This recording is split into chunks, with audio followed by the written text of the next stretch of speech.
नमस्कार, मैं शैलेश हूँ। न्यूज़ वर्ल्ड इंडिया पर इस समय आप देखेंगे एक खास मुलाकात दिल्ली के मुख्यमंत्री श्री अरविंद केजरीवाल से। लंबे समय से वो चर्चित हैं, उनका काम चर्चित है। दिल्ली में उनके काम को लेकर संतुष्ट होने वाले लोग भी बहुत हैं और उनकी आलोचना करने वाले भी बहुत हैं। तो आज समझने की कोशिश करते हैं कि अंततः इतने विवादों में वो क्यों रहते हैं और क्यों कुछ न कुछ लोग उनसे हमेशा नाराज रहते हैं। अरविंद जी, कुछ दिनों पहले हमने अपने स्टूडियो में एक महापंचायत का आयोजन किया था और लोगों से ये पूछा था कि इस साल यानी अपने दूसरे कार्यकाल में आप कौन कौन से ऐसे 5 काम हैं जो चाहेंगे कि मुख्यमंत्री श्री अरविंद केजरीवाल जरूर करें। और पहली बात उन्होंने जी की कि केंद्र के साथ लड़े मत, मिलजुल कर दिल्ली के विकास के लिए काम करें। हमारी जितने भी केंद्र सरकार के साथ विवाद चल रहे हैं वो कोई मेरी अपने विवाद नहीं है, कोई जायदाद का बंटवारा नहीं है प्रधानमंत्री जी से, कोई मैंने बेटे की नौकरी नहीं लगवानी, कोई अपने लिए कुछ नहीं करना। किस किस्म के विवाद चल रहे हैं, जैसे एक उदाहरण देता हूँ।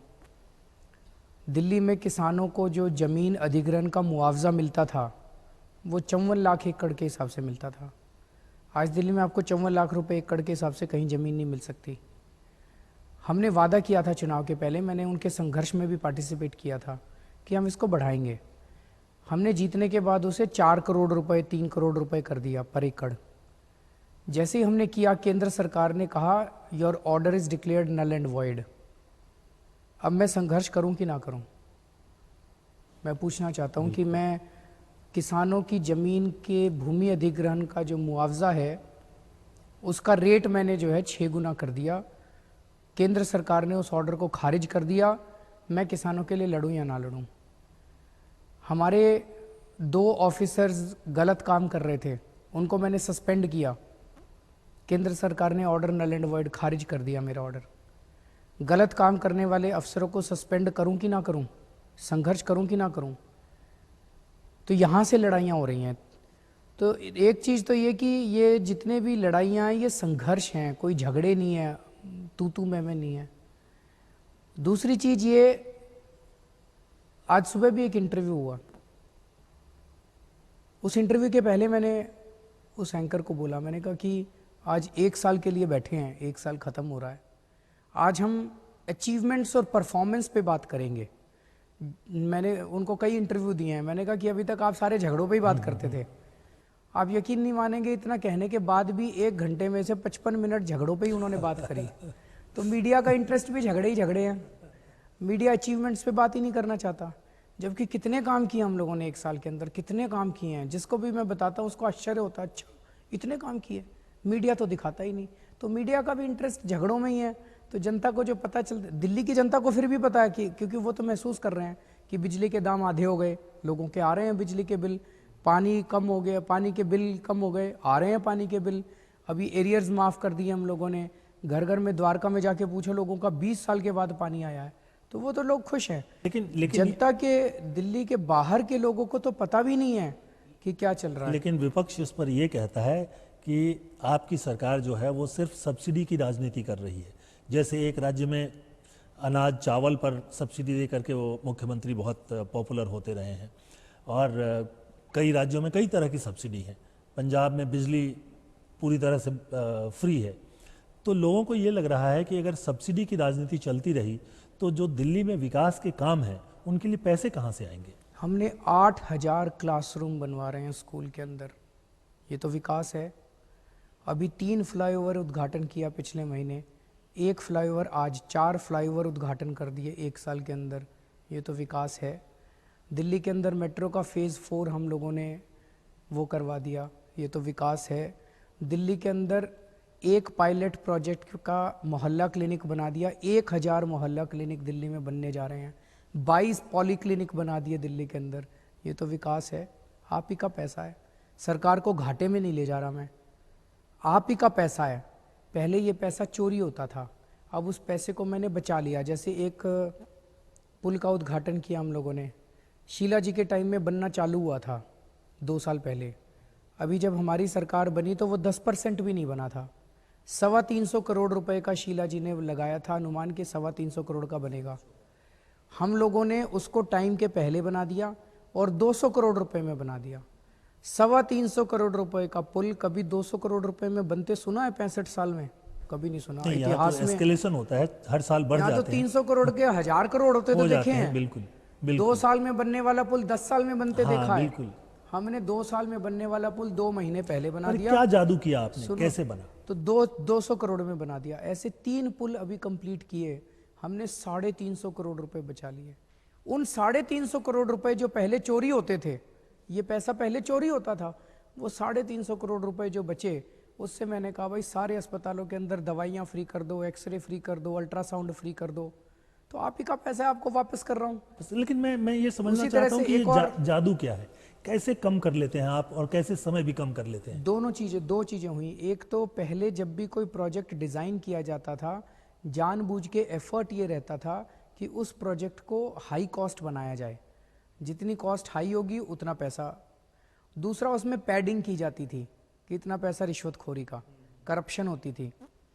तो अभी हमने दोनों चीज़ों के ऊपर, एक तो आने के बाद थोड़ा सा डिज़ाइन चेंज किया इन कंस्ट्रक्शन का, कि अगर ऐसा डिज़ाइन बनाया जाए जो कि सस्ते में बन जाए, तो हमने डिज़ाइन चेंज किया।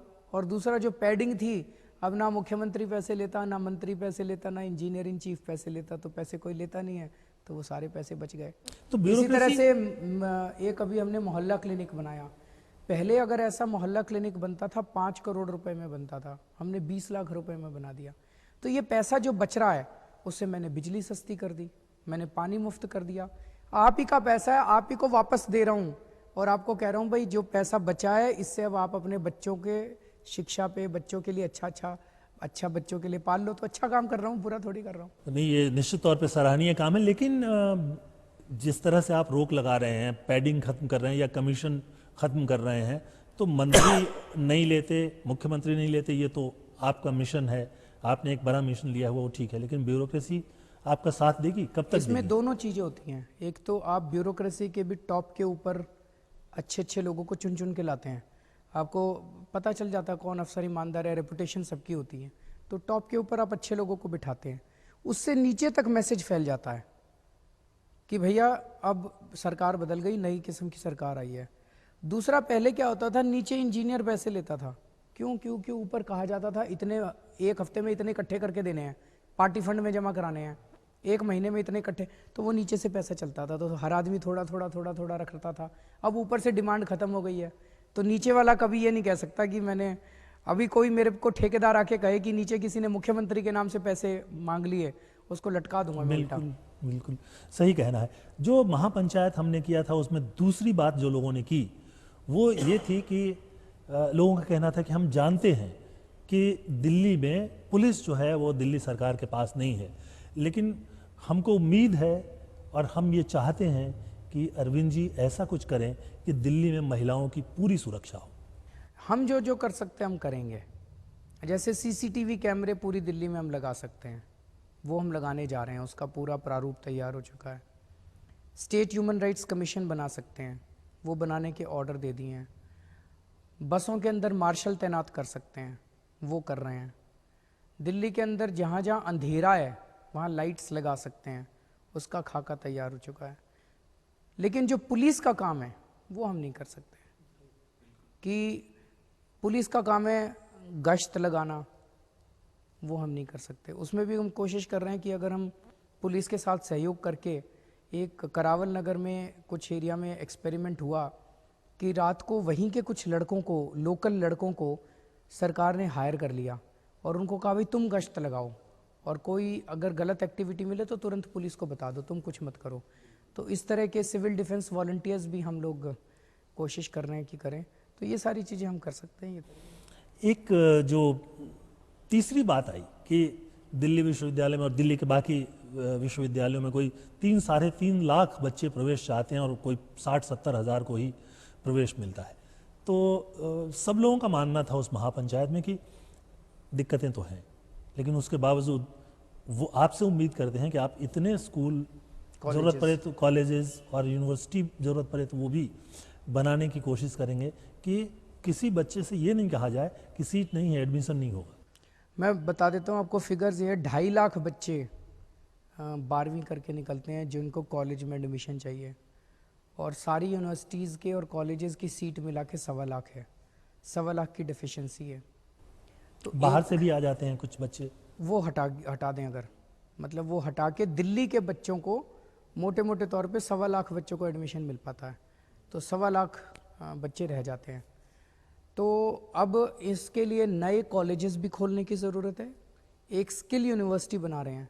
हम ये चाहते हैं कि 12वीं के बाद अगर कोई बच्चा नॉर्मल BA BCom ना कर सके तो वो यहाँ पे स्किल यूनिवर्सिटी में जाके कोई स्किल ले सके, चाहे वो 6 महीने का भी कोर्स होगा, 1 साल का भी कोर्स होगा, 1.5 साल का भी कोर्स होगा, और सीधे उसकी कहीं नौकरी लग सके या वो कोई अपना रोज़गार कर सके। स्किल यूनिवर्सिटी बना रहे हैं, एक स्पोर्ट्स यूनिवर्सिटी बना रहे हैं, जो बच्चे खेलना चाहते हैं और खेल के अंदर वो अपना करियर बनाना चाहते हैं वो भी कर सकें, और नए कॉलेजेस भी बनाए जाएंगे। दिल्ली में स्टेडियम तो बहुत हैं। अब मैं इस पचड़े में नहीं जाता कि वो दिल्ली सरकार के कितने हैं, बाकी लोगों के कितने हैं, लेकिन ज़्यादातर में या तो साल में 2-4 बार मीटिंग होती है, शादियां होती हैं। अब खोल रहे हैं इनको, पॉलिटिकल, इसको दिल्ली के जितने सरकारी स्कूल हैं उनके भी बहुत मैदान हैं, बिल्कुल बहुत बड़े बड़े, वो भी खोल रहे हैं और स्टेडियम भी खोल रहे हैं ताकि लोग इनका इस्तेमाल कर सकें। जो उसमें मेरे बच्चों ख्याल के से कई सारे तो खोल भी दिए हैं मनीष ने, और उसका सिस्टम बनाया जा रहा है कि बच्चे उसको कैसे इस्तेमाल कर सकते हैं। यानी आपको लगता है कि ये सारे स्टेडियम जो असल में लगता है कि ये करोड़ों इतना बड़ा रुपए खर्च करके इंफ्रास्ट्रक्चर है और इंफ्रास्ट्रक्चर बंद पड़ा, ताला पड़ा पड़ा रहता है, था। क्योंकि उसमें ट्रेनर्स नहीं हैं, उसकी देखभाल करने वाले नहीं वो हैं। सारा कर रहे हैं, जी, सब कर रहे हैं। कुछ उसके लिए आपने एक लंबा प्लान बनाया है? मेरे ख्याल से इस साल में सब खुल जाने चाहिए। मेरी 2-3 महीने पहले बात हुई थी मनीष से कि इसमें हमें करना है। मुझे उम्मीद है कि उन्होंने काफ़ी कुछ किया होगा, लेकिन अभी मेरे पास एग्जैक्ट डिटेल्स नहीं है, लेकिन इस साल में सारे स्टेडियम्स खोल देंगे हम लोग। ये तो बहुत ही निश्चित तौर पे बहुत महत्वपूर्ण बात होगी। एक बात और कई कॉर्नर से आती है कि अरविंद जी, ऐसी चीज़ें हैं जो तुरंत कर फ़ायदा पहुंचने वाली चीज़ें करते रहते हैं ताकि पब्लिक में अनरेस्ट नहीं हो। उनके पास लॉन्ग टर्म प्लान जिसको कहते हैं, जिससे दिल्ली का चेहरा बदल जाए, वो अभी दिखा नहीं है। सबसे बड़ा लॉन्ग टर्म प्लान शिक्षा और स्वास्थ्य है, मुझे लगता है।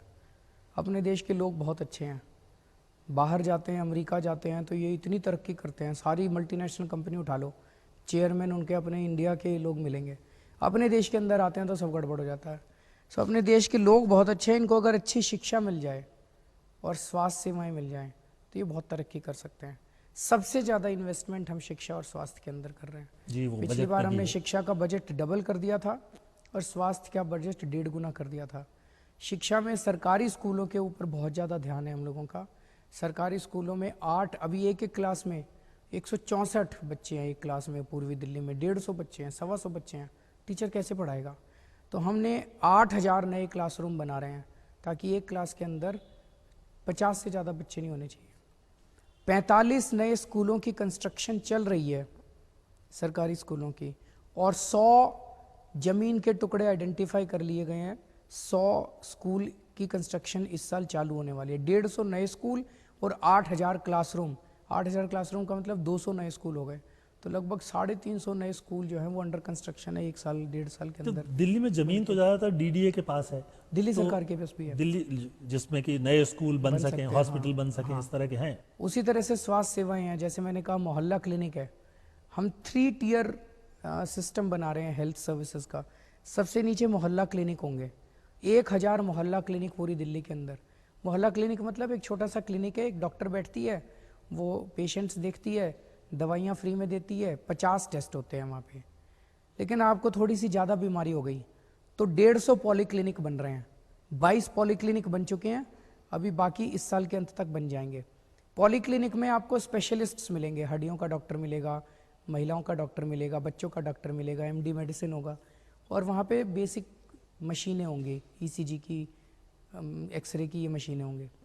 और ज़्यादा बीमारी अगर आपको तो सुपर स्पेशलिटी हॉस्पिटल जो हमारे हैं, उन सुपर स्पेशलिटी हॉस्पिटल में आप जा सकते हैं। तो ये 3 टियर स्ट्रक्चर दिल्ली के अंदर निश्चित तौर पे बहुत महत्वपूर्ण है, लेकिन हेल्थ कार्ड हर एक सिटीज़न को इशू किया जाएगा। आपको एक स्मार्ट कार्ड दे दिया जाएगा, उसमें आपकी सारी सेहत की जानकारी, जितनी बार आप डॉक्टर को दिखाने जाओगे उसके अंदर सारी रिपोर्ट होगी और वो नेट पे होगी।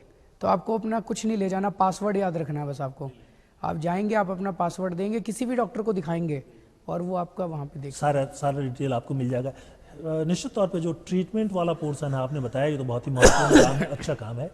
लेकिन जो प्रिवेंटिव सर्विसेज हैं, बीमारियां हो ही नहीं, साफ सफाई और वो सब, वो सारे जो जो जिसके चलते अब एक डेंगू फैल जाए और फिर उसका इलाज किया जाए, वो तो आप काम कर, फैले ही नहीं, साफ पानी मिले ताकि पानी से होने वाली बीमारियां कम हो। पानी के ऊपर अभी हमने कल ही अनाउंस किया कि ये बड़े दुख की बात है, दिल्ली देश की राजधानी है और अभी दिल्ली के घरों में पीने का पानी नहीं है, टैंकर जाते हैं और आपने देखा टैंकर में क्या हाल होता है। दिसंबर 2017 तक मैंने जल बोर्ड के ऑफिसर्स को बोला था कि आप प्लान बनाइए, मैं पैसे की कमी नहीं होने दूंगा। दिसंबर 2017 तक दिल्ली के हर घर में टूटी में पानी आएगा, पाइप से पानी आएगा। तो 1340 करोड़ रुपए का इन्होंने प्लान बनाया है, वो दिल्ली सरकार उनको मुहैया कराएगी और घर घर के अंदर पानी दिसंबर 2017 तक सारी कॉलोनियों में, अनऑथराइज्ड कॉलोनीज में, सब में पहुंच जाएगा। लेकिन कई जगहों पे दिल्ली जल बोर्ड ने लगा रखा है बोर्ड कि पानी पीने योग्य नहीं है। उस पे आ रहा हूँ। दूसरा, आपको याद होगा जब छोटे बच्चे होते थे हम लोग, तो टूटी में से पानी आता था, ओक लगा के पिया करते, बोतलों का फैशन ही नहीं था, बिल्कुल, कोई आरओ नहीं होता था, कोई फिल्टर नहीं होता था। ये तो पूरा माफिया शुरू हो गया है। बिल्कुल। तो वही मैंने अभी जल बोर्ड वालों को कहा, मैंने कहा कि हर जो आप दिसंबर 2017 तक टूटी के अंदर जो पानी आएगा वो सीधे पीने योग्य होना चाहिए। ये थोड़ा सा चैलेंज है, उन्होंने कहा है वो करेंगे, क्योंकि एक तो कई जगह पानी की पाइपलाइन गल गई हैं, बिल्कुल, तो वो लीक डिटेक्शन एडवांस्ड मशीन खरीद रहे हैं हम, और दिल्ली के अंदर जगह जगह लीक डिटेक्शन सेंटर बनाएंगे। ड्रेन वाटर उसमें चला जाता है। हाँ, कहीं भी अगर किसी को शिकायत होगी वो बताएगा और तुरंत वो लाइन चेंज की जाएगी। और दूसरा, पानी की टेस्ट करने की लेबोरेटरीज अब दिल्ली में कई जगह बनाई जा रही हैं, तो उन्होंने वो भी आश्वासन दिया है कि दिसंबर 2017 तक टूटी से जो पानी आएगा वो पीने लायक होगा। आपने शुरुआत ही इससे की कि पत्रकार जो हैं विवाद में ज़्यादा जाते हैं और जो काम हुए हैं उस पर कम जाते हैं। हमने कोशिश की और आपने, इसके लिए मैं आपका वाकई शुक्रगुजार हूँ। आपने काम के ऊपर चर्चा की, ना कि झगड़ों। जी बिल्कुल। अब आपने बहुत सारे काम किए, वो बताए। मैं चाहता हूँ कि 2-3 काम जो आपने किए हैं और अभी रह गए, आप बोल नहीं पाए हैं, उनके बारे में बता दें, फिर हम बातचीत का एक दूसरा सिलसिला शुरू करेंगे। हमने बिजली के दाम आधे किए हैं दिल्ली के अंदर। बिल्कुल। जब मैं मुख्यमंत्री बना तो दिल्ली में बिजली देश में लगभग सबसे महंगी थी। आज दिल्ली में बिजली पूरे देश में लगभग सबसे सस्ती है। 2 स्टेट्स को छोड़ दें तो दिल्ली में बिजली सबसे सस्ती है पूरे देश के अंदर। ये छोटा अचीवमेंट नहीं है, और अभी और सस्ती होने वाली है। सीएजी की रिपोर्ट आई थी, उस पर स्टे लग गया, लेकिन मुझे उम्मीद है सुप्रीम कोर्ट में हम जीतेंगे तो और भी सस्ती बिजली हो सकती है दिल्ली के अंदर। दिल्ली के अंदर अब 24 घंटे बिजली अवेलेबल है। दिल्ली में बिजली की कमी नहीं है। कुछ एरियाज़ हैं जहाँ बिजली जाती है, वो लोकल फॉल्ट की वजह से जाती है, बिजली की कमी नहीं बची है। दूसरी चीज़, पानी का मैंने बताया 20,000 लीटर पानी हम लोगों ने हर परिवार को हर महीने मुफ्त कर दिया। जब हमने किया था तो कुछ लोगों ने कहा केजरीवाल तो सब्सिडी देता है, सब्सिडी बैठ जाएगा, दिल्ली जल बोर्ड फाइनेंशियली बैंकक्रप्ट हो जाएगा। आज साल के अंत में दिल्ली जल बोर्ड का रेवेन्यू 176 करोड़ रुपए बढ़ गया है। पानी भी मुफ्त कर दिया, रेवेन्यू भी बढ़ गया। पर बढ़ा कैसे? वो अंदर हमने मैनेजमेंट ठीक किया, अंदर लीकेजेस ठीक किए। तो एक तरफ पानी ठीक कर दिया, पानी मुफ्त कर दिया, लेकिन हमने अंदर कलेक्शन भी ठीक किया। अनऑथराइज्ड कॉलोनी में लोगों को नए कनेक्शन लेने के लिए प्रेरित किया। जो पानी चोरी हो रहा था वो चोरी की टैंकर माफिया रोका हम लोगों ने दिल्ली के अंदर। फिर जब मैंने 20,000 लीटर पानी मुफ्त किया था तो लोगों का कहना था कि लोग पानी वेस्ट करेंगे। उल्टा हुआ, हमारा 3 million gallons water per day बचने लग गया वेस्ट होने की बजाय। ये भी थोड़ा ताज्जुब वाली बात ये इस वजह से क्योंकि 20,000 लीटर के ऊपर हमने कहा कि जो 21,000 लीटर पानी यूज करेगा उसके पूरा 21,000 का पैसा लगेगा। तो लोगों ने कोशिश की कि 20 के नीचे ही करो, 20 के नीचे ही रखो, तो उसका बड़ा फायदा हुआ। तो इस तरह से राशन की दुकानें हैं, राशन में कितनी चोरी होती है। तो 42 दुकानों में हमने एक्सपेरिमेंट किया कि अब अंगूठा बायोमेट्रिक से आपको राशन मिलेगा, और राशन की चोरी उन 42 दुकानों में बिल्कुल बंद हो गई है। मैं यहाँ पर एक सवाल पूछना चाहूँगा। आपके एक विधायक हैं, थोड़े से नाराज भी रहते हैं, पुष्कर जी। हमारे एक प्रोग्राम में थे तो उन्होंने कहा कि सबसे ज़्यादा गड़बड़ी जो है वो पब्लिक डिस्ट्रीब्यूशन सिस्टम में है, पूरे देश में है, यहाँ भी है। लेकिन आपकी सरकार जो है उसका ध्यान अभी जिस तरह से होना चाहिए उतना नहीं है, और जो राशन माफिया है वो अभी भी बहुत एक्टिव है। हाँ बिल्कुल है। अभी तो मैंने बताया 42 दुकानों पे किया है। अब 6 महीने के अंदर दिल्ली में लगभग 2,500-3 हज़ार दुकानें हैं। सारी दुकानों में बायोमेट्रिक हो जाएगा। बायोमेट्रिक होने के बाद राशन की चोरी करना नामुमकिन हो जाएगा। टेक्नोलॉजी का इस्तेमाल कर रहे हैं। पहली बार ऐसे हुआ, आप जब भी सर्दियां आती थी आप सुनते थे कि दिल्ली के अंदर सर्दी की वजह से बाहर इतने बेघर लोगों की मौत हो गई। इस बार आपने नहीं सुना होगा। बिल्कुल।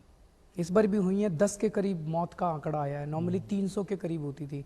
हमने नाइट शेल्टर्स बनाए हैं बहुत सारे, और मैं पर्सनली एक एक को मॉनिटर करके आया हूँ। तो नाइट शेल्टर्स में अच्छी टॉयलेट फैसिलिटीज़, अच्छी रहने की, जो जितने बेघर लोग थे, और हमने 21 गाड़ियाँ दे दी थी उसको, डिपार्टमेंट को, कि अगर कहीं से आप जैसे सड़क पे जा रहे हैं, हमने एक ऐप बनाया था, आपको देखते हैं कि एक सड़क के ऊपर आदमी सो रहा है, आप बस उसकी फ़ोटो खींच के हमें भेज दीजिए, अपने आप उसकी लोकेशन हमारे पास आ जाएगी और तुरंत 10 मिनट के अंदर हमारी गाड़ी जाके उसको उठा के और नाइट शेल्टर में ले आती थी। तो उसका भी डेली रिपोर्ट मेरे पास आया करती थी। तो नाइट शेल्टर, ये तो वोटर भी नहीं होते किसी के, इसके लिए तो आपको अंदर से भावना चाहिए। तो नाइट शेल्टर्स का काम बहुत अच्छा हुआ है इस बार। इस तरह से बहुत सारे काम हुए हैं। निश्चित तौर पे लोग उसको महसूस भी कर रहे हैं। दिल्ली में जब बातचीत होती है तो, और जो मैंने कहा महापंचायत, उसमें भी लोग काफ़ी पॉजिटिव ढंग से बोल रहे थे। हालांकि उम्मीदें बहुत है, लेकिन एक बात है कि अरविंद जी को जितना ही लोग समझते हैं उतना ही वो रहस्यमय लगने लगते हैं। मैं जो अंदर हूँ उतना वही बाहर हूँ। उसके बावजूद उनको लगता है कि कुछ ना कुछ रहस्य है इनके आसपास, इनका जो ऑरा है, जो आभा मंडल है उसके भीतर। तो इसलिए मैं कुछ छोटे सवाल ऐसे पूछने जा रहा हूँ जो आमतौर पर इंटरव्यू में नहीं होते हैं, और कोशिश है कि आपके व्यक्तित्व को एक व्यक्ति के रूप में हम आपको समझें। और जाहिर है कि एक व्यक्ति ही नेतृत्व में होता है, तो उससे हमें ये भी पता चलेगा कि कैसे दिशा क्या होगी आने वाले दिनों में। तो पहला सवाल ये कि आपको किस चीज को लेकर सबसे ज्यादा खुशी होती है? 2 चीजें। एक तो जिस काम को हाथ में लिया वो काम जब सफल हो जाए उससे बहुत खुशी मिलती है, और दूसरा, अगर आप समाज में किसी कमज़ोर से कमज़ोर व्यक्ति की अगर मदद कर पाएँ। मैंने झुग्गियों के अंदर कई साल काम किया था जब मैं एक्टिविज़म में था। मैं झुग्गियों में रहा भी, झुग्गी बस्ती में, सुंदर नगरी में। वहाँ पे जब किसी का राशन नहीं आ रहा, किसी का कार्ड नहीं बन रहा, किसी का कुछ, उनके लेके जाते थे हम लोग, उनका काम कराया करते थे। तो जब आप कमज़ोर आदमी की मदद करते हैं समाज के, उससे खुशी मिलती है। तब आपको सबसे ज़्यादा खुशी मिलती है। लेकिन मैं ये भी जानना चाहूँगा कि आपके भीतर सबसे बड़ा डर क्या है? किस चीज़ से सबसे ज़्यादा डर लगता है? डर नहीं लगता। डर तो तब लगता है जब आप का किसी चीज़ से चिपकाव हो। तो अगर आपका किसी चीज़ से चिपकाव है, वो आपके मन के मुताबिक नहीं होती, तब आपको डर लगता है। कई बार ऐसा भी होता है ना कि आप सोचते हैं कि कहीं मैं ऐसा कर जाऊं तो ये ठीक नहीं होता, वो भी एक तरह का डर है। नहीं, वो तो अंदर का मंथन होता है जी। हाँ, डर तो तब होता है जब। तो वो क्या है? डर नहीं है। जिनसे आप बचना चाहते हैं, जिनसे आप बिल्कुल अलग निकलना चाहते हैं? यही कि हमारे से कोई गलत काम ना हो जाए। देखिए, जो 70 में से 67 सीट आई, ये एक डर है। 70 में से 67 सीट आई, जनता ने पता नहीं कितना भरोसा किया। बिल्कुल। और मतलब मैं ये समझता हूँ कि हमारी कोई औकात नहीं, हम निमित्त मात्र हैं। जो कुछ करा रहा है ऊपर वाला करा रहा है। तो ऊपर वाले ने हमें निमित्त चुना, इसके लिए ऊपर वाले का बहुत बहुत शुक्रिया। लेकिन 70 में से 67 सीट आई, जितना विश्वास जनता ने किया, उस विश्वास को हम पूरा कर पाएं, ये प्रभु से इच्छा है। और वो नहीं हो पाया, ये डर मन में लगा रहता है। और कि ये वो इतनी बड़ी जिम्मेदारी जो जनता ने दी है, वो जिम्मेदारी पूरी कर पाएं। ये एक संकल्प भी है, डर भी है निश्चित तौर पर। ऐसी कौन सी चीज है आपके भीतर जिसको आप पसंद नहीं करते? बेचैनी होती है कई बार। थोड़ी और शांति चाहिए जिंदगी के अंदर। बिल्कुल। किस तरह की बेचैनी? कई बार रिजल्ट्स की बेचैनी होती है। अब जैसे मैं अपने मंत्रियों का हर हफ्ते मंडे को मनीष का रिव्यू लेता हूँ, ट्यूसडे को सतेंद्र जैन का रिव्यू लेता हूँ, तो उसमें टारगेट्स हैं सबके। बिल्कुल। तो अब 1000 मोहल्ला क्लिनिक बनने हैं, तो सतेंद्र को बोलूँगा नहीं मई नहीं अप्रैल तक हो जाने चाहिए। अप्रैल तक कर लो। टारगेट को लेकर के है। अच्छा, दूसरों के अंदर वो कौन सी चीज है जो आप पसंद नहीं करते? झूठ और फरेब, मुंह पे कुछ और अंदर कुछ, ऐसे कई बार कुछ लोग करते हैं, वो पसंद नहीं है। लेकिन कई बार झूठ आदमी को कहीं बहुत सामान्य कारण से बोलना पड़ता है। जैसे मैं जब सीनियर्स की मीटिंग में जाता हूँ और ट्रैफिक देर से पहुँचता हूँ, तो कई बार कह देता हूँ कि जरा ट्रैफिक में फंस गया था। वो तो छोटी चीज़ है। जब सामने वाला आपको गलत तरीके से इस्तेमाल करने की कोशिश कर रहा है, मुंह पे कुछ बोल रहा है अंदर कुछ और है, आपको धोखा देने की कोशिश कर रहा है, तब। आपके जीवन में आपने देखा है कभी आपको लगता है कि झूठ बोलने की ज़रूरत है? मतलब अनायास कभी कुछ हो जाए, जैसे आपने कहा कि ट्रैफिक में फंस गया पहुंचे तो किसी को दुख ना हो, तो ऐसे छुटमे ऐसे तो ही होते रहते हैं। जिससे कोई लेकिन खुश हो जाए, शायद जानबूझ के कभी कुछ नहीं किया था। किसी की तारीफ कर देना, जैसे नहीं भी हो तो खुश करने के लिए तारीफ कर देना, वो झूठ भी है और एक तरह का सच भी है। अच्छा, ऐसा कोई काम है जिस पे आप थोड़ा फालतू खर्च करने में भी एतराज नहीं करते? अगर जनता के उसका काम हो, जैसे इसमें हमारा काफ़ी चर्चा होती रहती है। जैसे मैंने अभी बोला, पानी जल बोर्ड के साथ मीटिंग हुई, हमने कहा भाई दिसंबर 2017 तक दिल्ली के हर घर में पानी पहुंच जाना चाहिए, तुमको पैसे की कमी नहीं होने दूंगा। उसी तरह से अभी डॉक्टर्स, दिल्ली सरकार के 3000 डॉक्टर्स हैं, उनके साथ मैं वीडियो कॉन्फ्रेंसिंग पे था। मैंने उनका कहा कि अब हर अस्पताल के अंदर अपने को मुफ्त दवाइयाँ देनी है, कोई टेस्ट के पैसे नहीं लेने। मैंने कहा ये आपको इंश्योर करना है कि सारी दवाई मिले, आप 10 लिखो तो 10 की 10 मिले, उसको एक भी दवाई बाहर से ना लेनी पड़े, ये आपको इंश्योर करना है, पैसे की कमी मैं नहीं होने दूंगा। तो इस किस्म के जो जन कल्याण के कार्यक्रम है, उसमें थोड़ा बहुत फिजूल भी खर्च होता है, ज़्यादा भी खर्च होता है तो आपको कोई एतराज़ नहीं होता है। वो क्या चीज़ है आपकी नज़र में जो आपके बारे में बहुत ज़्यादा बढ़ा चढ़ा के पेश किया गया? झगड़ा बहुत करता है। तो लेकिन कुछ कुछ तो करते भी हैं आप, अड़ जाते हैं। तो अड़े नहीं तो काम नहीं होते। ऐसा है? जिद ना करे तो फिर काम नहीं होते। नहीं, जिद तो ठीक है, लेकिन कई बार हेड ऑन ले लेते हैं आपकी, बिल्कुल ये काम होना है तो होना ही है। तो जो काम होने होते हैं वो होने पड़ते हैं, नहीं तो फिर काम नहीं होते। ऐसा लगता है? हाँ, नहीं तो फिर छूटते जाएंगे सारे, समझौता होते जाएगा। अच्छा, ऐसा कोई व्यक्ति है जिससे आप बहुत ज़्यादा नफरत करते हैं, जो जीवित है? नहीं, मुझे नहीं लगता आपको व्यक्तियों से नफरत या प्यार करना चाहिए।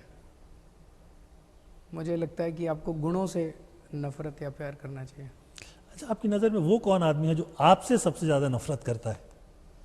आपको पता है बहुत सारे लोग हैं हमारे ऑपोजिशन वाले जितने भी हैं। नहीं, मैं चाहूँगा कि एक दो लोग जो एकदम आपसे खूब नफरत करते हैं। कांग्रेस बीजेपी वाले तो बहुत नफरत करते हैं। दोनों लोग, काफ़ी लोग हैं उसमें। ये किसी व्यक्ति में वो कौन सा गुण है जिसको आप सबसे ज़्यादा पसंद करते हैं?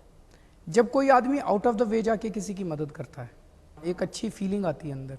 जब आप देखते हैं कि किसी व्यक्ति ने आउट ऑफ द वे जाके किसी की मदद की और थोड़ा और बढ़ के मतलब उसका बनता नहीं था लेकिन फिर भी उसने मदद की, तो अच्छा लगता है। यही चीज़ें हैं जो कि मुझे लगता है कि प्रेरणा देती हैं, केवल मुझे नहीं पूरे समाज को। इन चीज़ों को थोड़ा सा बढ़ा के मीडिया को भी प्रस्तुत करना चाहिए। मीडिया में बहुत ज़्यादा नेगेटिविटी आती है, थोड़ा सा पॉजिटिविटी भी आनी चाहिए। बिल्कुल। मेरे को याद है कि एक बारी डॉक्टर अब्दुल कलाम किसी देश में गए थे और जब वो वापस आए, उन्होंने कहा कि वो देश में उस दिन युद्ध शुरू हुआ, किसी और देश ने हमला किया, लेकिन उस दिन फ्रंट पेज स्टोरी उनके जो मेन अखबार था उसमें वहाँ के किसी रेन वाटर हार्वेस्टिंग की स्टोरी थी। युद्ध की स्टोरी जो है वो तीसरे पेज पर थी। फ्रंट पेज के ऊपर रेन वाटर हार्वेस्टिंग की स्टोरी थी।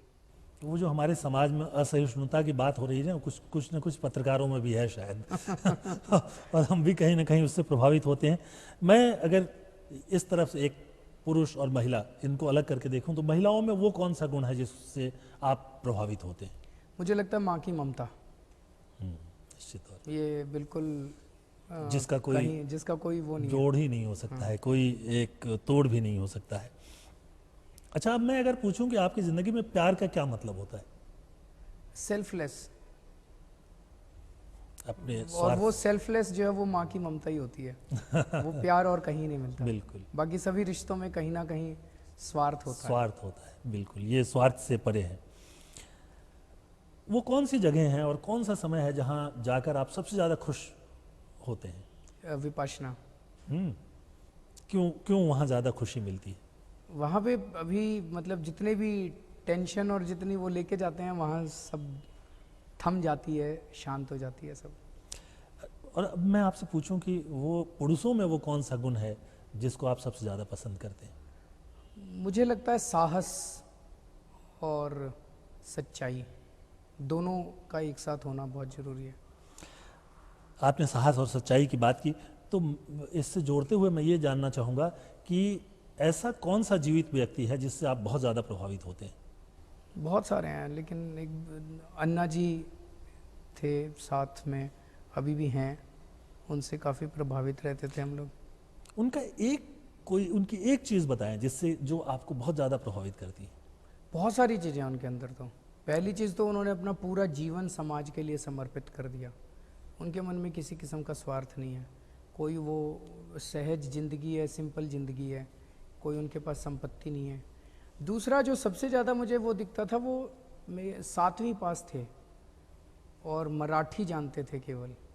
लेकिन जब हम कानून ड्राफ्ट कर रहे थे, लोकपाल बिल, वो एक सेक्शन हम लोगों के साथ बड़ी डिटेल में डिस्कस किया करते थे।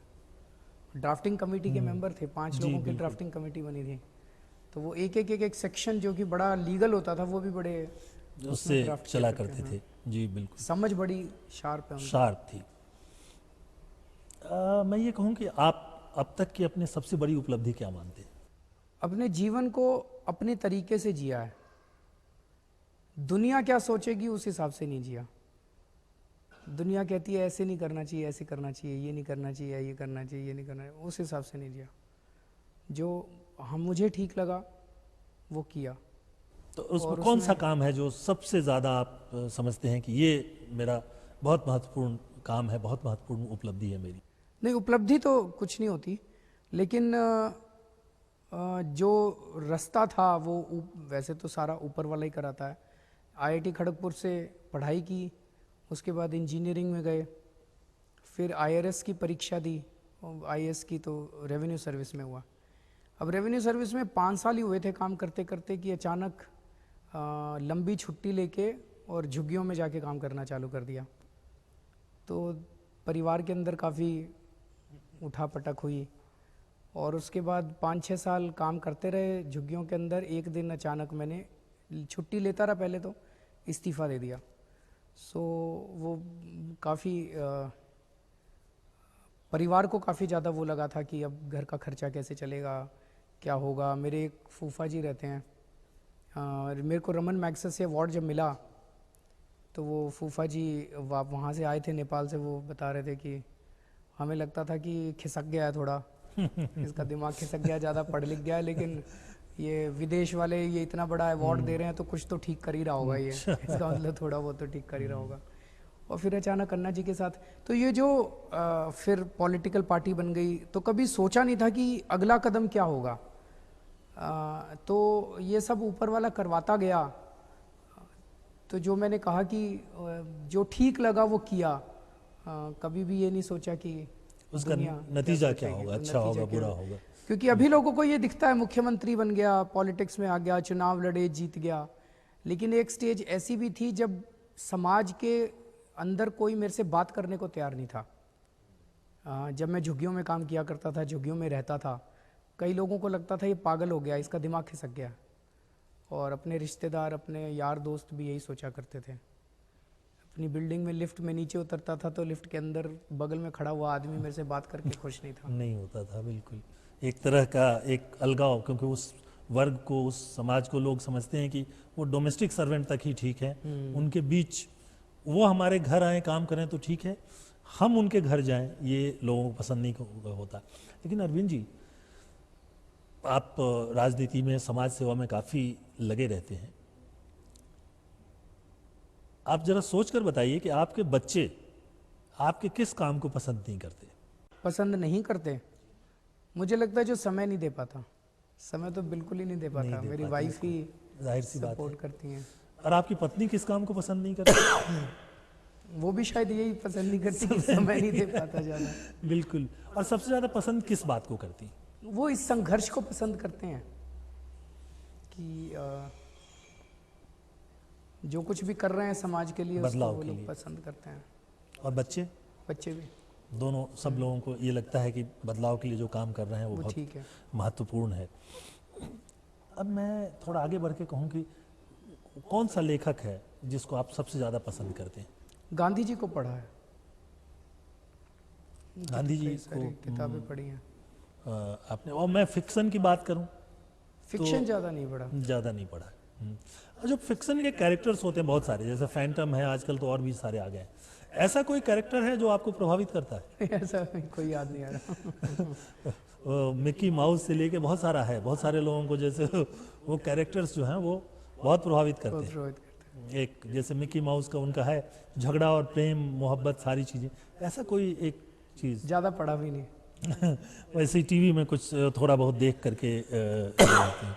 ये हम समझने की कोशिश कर रहे थे कि एक जीवन का जो निजी हिस्सा होता है उसमें आप अपने आप को कैसे समझते हैं, और जाहिर सी बात है कि आपसे आगे की राजनीति पर बात किए बिना ये बातचीत खत्म नहीं हो सकती। मैं एक बार आपको पंजाब ले जाना चाहूँगा।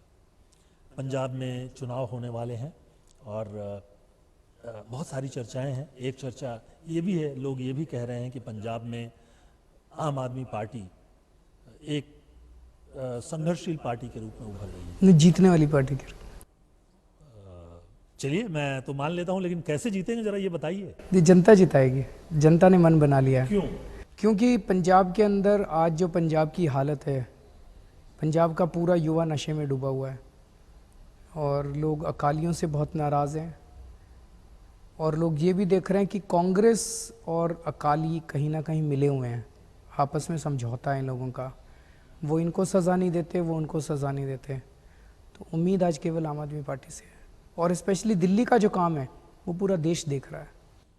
लेकिन ये कहते हैं लोग कि वहाँ आमतौर पे जब चुनाव का वक्त आता है, खासतौर पर विधानसभा चुनाव का वक्त आता है, तो लोग जो है जो स्थानीय चीज़ें हैं, और ख़ासतौर पे अकाली दल ने जो बहुत सारे काम किए हैं, जैसे वो पूरे गाँव में मुफ्त बिजली देते हैं, इस तरह की बहुत सारी चीज़ें दे रखी हैं, पानी पर भी कोई ज़्यादा ये नहीं होता, तो अंत में लोग वहीं उसी मुद्दे पे जाके वोट डाल देते हैं। अभी तो अकालियों से बहुत नाराज़ हैं लोग, बहुत ज़्यादा, बहुत गुस्सा है। लग रहा है क्या स्ट्रेंथ है वहाँ?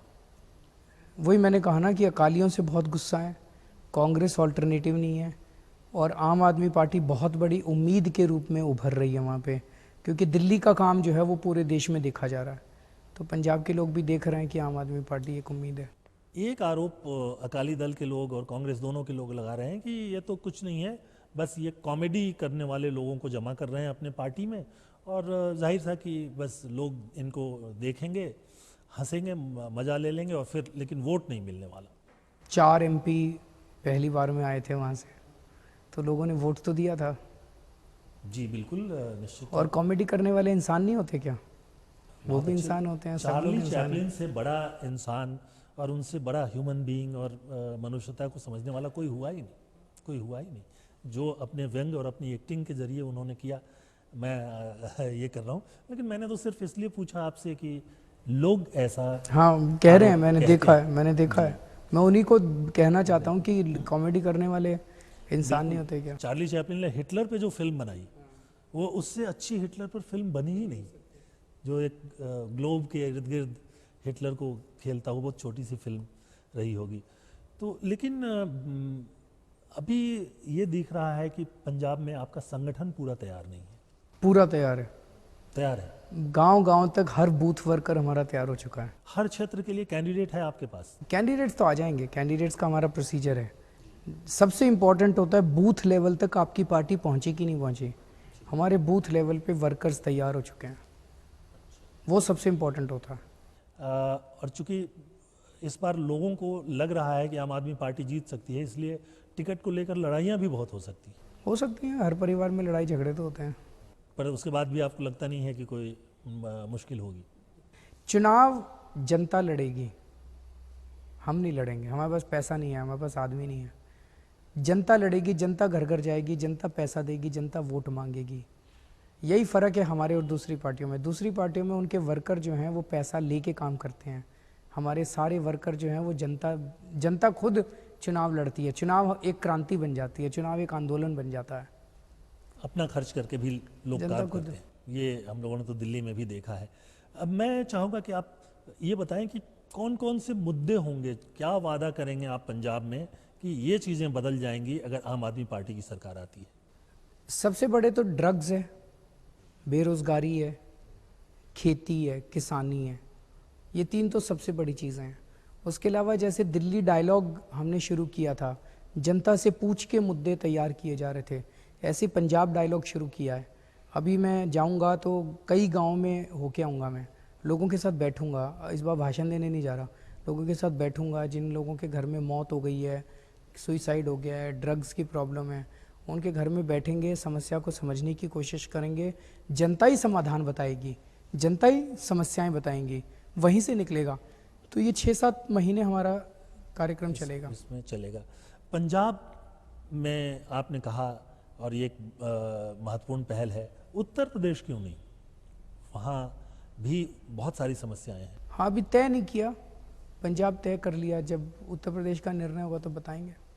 मतलब वहाँ भी चुनाव लड़ने की स्थिति आ सकती है। हाँ, मतलब अभी डिसीजन नहीं हुआ कुछ भी पार्टी के अंदर। अभी उसकी चर्चा नहीं हुई है, लेकिन एजेंडा में वो भी रह सकता है। अब मैं एक आखिरी सवाल आपसे पूछता हूँ कि जो अगले 3-4 सालों में जो राष्ट्र के स्तर पर, देश के स्तर पर पॉलिटिकल सिनेरियो आपको क्या दिख रहा है? जो जिस तरह से बीजेपी काम कर रही है, इस तरह से इनकी हालत तो जल्दी खराब होने वाली है। जो उनकी बात नहीं मानता उसकी पिटाई करवा देते हैं, उस पर पत्थर फेंकवाते हैं, उसको गिरफ्तार कर लेते हैं, उसको कुछ कर लेते हैं। ये तो ठीक नहीं है। सबको डराने की कोशिश कर रहे हैं, सबको, पूरे देश को डराने की कोशिश कर रहे हैं। आज इनसे इंडस्ट्रियलिस्ट नाराज़ हैं, व्यापारी नाराज़ हैं, स्टूडेंट्स नाराज़ हैं, दलित नाराज़ हैं, माइनॉरिटीज़ नाराज़ हैं। खुश कौन है इनसे? मैं उम्मीद करता हूँ अब जितना बचा हुआ टाइम है उसमें थोड़ा सा ये इम्प्रूव करने की कोशिश करें, नहीं तो फिर तो उम्मीद कम ही है। फिर तो देखते हैं कि इस जर्नी में क्या निकलता है। लेकिन विकल्प नहीं दिखता ना, और लोग शायद ये नहीं चाहते कि ये कई पार्टियों का घालमेल जो है वो विकल्प के रूप में आए, शायद उसका परफॉर्मेंस ठीक नहीं इसलिए होता। अभी कुछ भी कह पाना बड़ा मुश्किल है कि आने वाले चुनाव में क्या होगा, 3-4 साल में क्या होगा। 3-4 साल बहुत बड़े होते हैं पॉलिटिक्स में, लंबे होते हैं। जाहिर सी बात है, मैं 3 साल इसलिए कह रहा हूँ कि 2019 तक अगले चुनाव की स्थिति आएगी। तो आपको लगता है कि आम आदमी पार्टी राष्ट्रीय स्तर पर एक फोर्स 2019 तक बन सकती है? अभी कुछ कह नहीं सकते, ना ऐसी हमारी कोई मंशा है, लेकिन देखते हैं। जैसे जैसे मैंने कहा ना, सब कुछ ऊपर वाला कराता है। तो अभी तो जितनी जिम्मेदारी है उतनी जिम्मेदारी अच्छे से निभा पाएं, यही हमारी इच्छा है। अरविंद जी, बहुत बहुत धन्यवाद। हमने अभी बातचीत की दिल्ली के मुख्यमंत्री श्री अरविंद केजरीवाल से, उनको समझने की कोशिश की, दिल्ली में 1 साल में उन्होंने क्या किया, अगले 1 साल और बचे हुए 4 साल में वो क्या करेंगे, और इसके साथ साथ उनकी राजनीति क्या है, पंजाब पर उनकी रणनीति क्या है, और उसके साथ हमने उनके व्यक्तित्व को समझने की कोशिश की। ये प्रोग्राम हम यहीं ख़त्म करते हैं, लेकिन न्यूज़ वर्ल्ड इंडिया पर खबरों का सिलसिला जारी है।